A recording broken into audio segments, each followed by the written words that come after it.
Yung ang COVID-19. Tama. Wala pong ilan. Tanda kay Supremo, sabi ni Larry.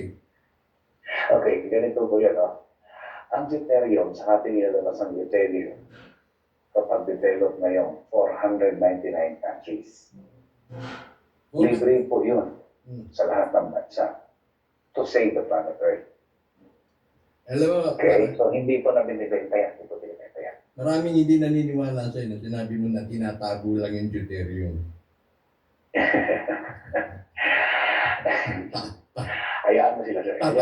Papatunayan mo sa akin yan one of these days. Yes po. Actually, ito, kung ano man ang, siyempre na hindi naniwala, no? 6 months, nag-extract ang US at Canada sa North Pole.